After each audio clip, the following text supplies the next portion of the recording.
the centuries following the establishment of the Ottoman Turkish Sultanate, Turkish armies contested 3 continents, establishing a strong state in the Middle East. In the mid-15th century, Mehmed the Conqueror was able to exert Ottoman influence over Albania, Bosnia, Serbia, Bulgaria, Central Anatolia, and the Crimea. He brought Constantinople under Turkish rule, finally ending the Eastern Roman Empire, who owned the city for over 1,000 years. His crushing victory over Akokyanlu at the Battle of Akhlakabeli made his name known throughout Europe as a man not to be messed with.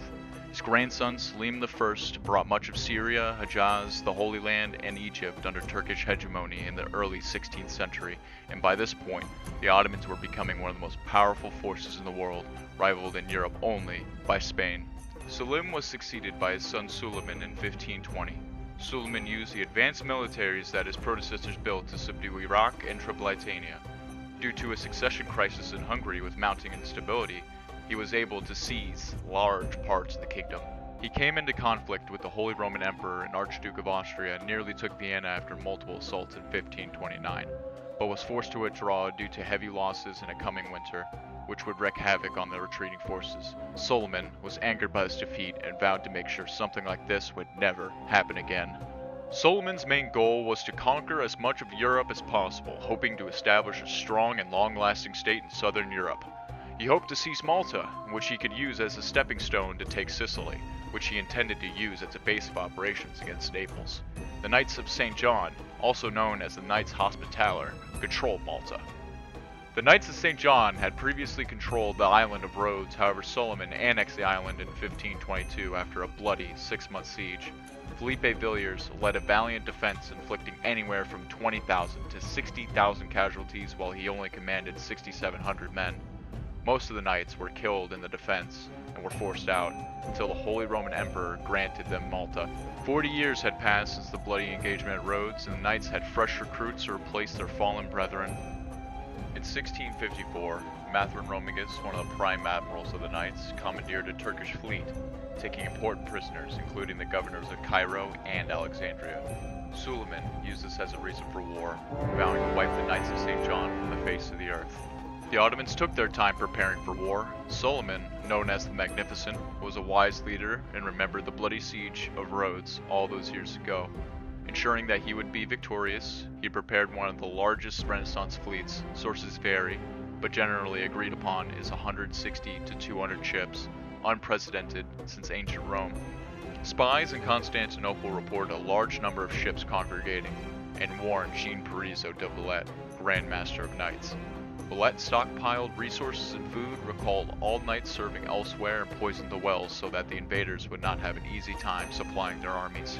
The Turkish fleet arrived on the 18th of May, 1565, and landed a day later with 40,000 men. The knights, with 6,000 of the last Crusader Knights, garrisoned Fort St. Elmo, Fort St. Michael, and Fort St. Angelo, while having full control over the Sangria and the Burgu peninsulas.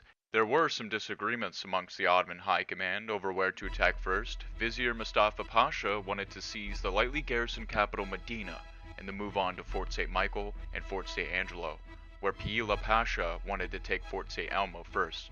Mustafa gave in, as he believed it wouldn't take long to capture Fort St. Elmo. After landing, the Turks took a few days to set up camp, seeing that they intended on sieging St. Elmo first. Villette transferred some of his men as well as half of his heavy cannon. Villette poured reinforcements into St. Elmo and split his forces until a relief force arrived, which Don Garcia, Viceroy of Sicily, had promised. The siege of St. Elmo began on the 27th of May, and after a week, most of the walls had been reduced to rubble. Every day, reinforcements would be brought and the wounded would be transferred to Fort St. Angelo. Finally, on the 16th of June, Turgut Reis, known as Dragut, the tactical leader of the siege of Fort St. Elmo, ordered an assault that was ultimately repulsed. 2 days later, he was killed either by a shot from the fort or a misfire from one of his own cannons.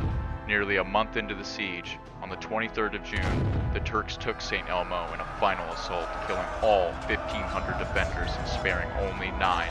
The Turkish lost over 6,000 men in the assault, and in anger over the heavy losses, Mustafa had the Christian dead decapitated and nailed to crucifixes. In retaliation, Villette beheaded all Turkish prisoners and hurled their heads into Turkish camps. A little under a month after the costly assault on St. Elmo, Mustafa Pasha attacked the Sangria Peninsula. His plan was to attack Fort St. Michael while sending his navy to land Janissaries at the promontory. His land attack was a failure.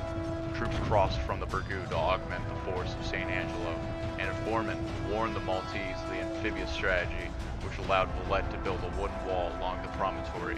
Additionally, the Turkish ships found themselves within 200 yards of 5 hidden cannons at the base of Fort St. Angelo, placed there by Cheval de Guerrero in order to stop forces from entering through the promontory. Around 1,000 men were killed by these cannons, and most of the Turkish ships involved were sank. Assaults and bombardments went on throughout the weeks, and the defenders would shift from peninsula to peninsula depending on where they were needed most. One source claims that 130,000 cannonballs racked the Maltese walls. On the 7th of August, a massive assault was made against both peninsulas.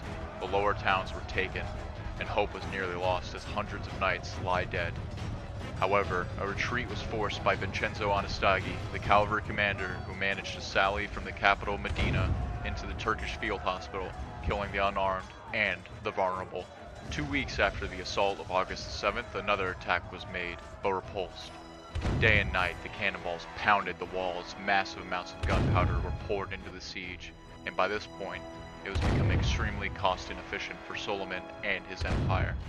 More assaults were made on St. Michael, but the low-level cannons were able to utilize chain shots, rip through the Ottoman waves. By early September, it was getting colder, and a siege was not ideal. The order was made to advance on the capital Medina, hoping to wait out the winter, but Medina fired upon the exhausted Turks, who were too tired for another fight, and fled back to their boats, preparing for a retreat. As they were loading their artillery onto the ships, Don Garcia, who had promised support all those months ago, had finally gathered 8,000 men and landed at St. Paul's Bay with what they call Grande Soccorso, the Great Relief. The Great Relief and the Knights alike ordered a charge. Though many escaped, the Knights were able to cut off hundreds, if not thousands. The siege lasted 3 months, 3 weeks, and 3 days. Sources vary greatly from either 10,000 to 30,000 lost on the Turkish side, whereas the Knights lost 2,500 or 6,000 Knights, as well as 7,000 civilians who assisted them during the fighting. Suleiman would die a year later, distraught at his general's blunders, ashamed of the defeat at Malta, a victory he thought he had in the bag. The defeat cost the Empire millions in today's money, as well as a decent portion of their armed forces. However, they weren't done with attempting to subdue Europe. They would try again at the Battle of Lepanto, one of the largest naval battles of the 16th century, but that's a story for another video, which will be covered in this documentary series, Renaissance, Ottoman Empire. Of everyone here at History Reforged, I'd like to thank our friend Deckers for providing us with superb artwork. Make sure to subscribe for more videos like this one. Please consider supporting the channel on Patreon, as it is the best way to help the channel and to make sure that we continue to put out quality documentaries like this one. I've been Goat the Creator from History Reforged. Thanks for watching.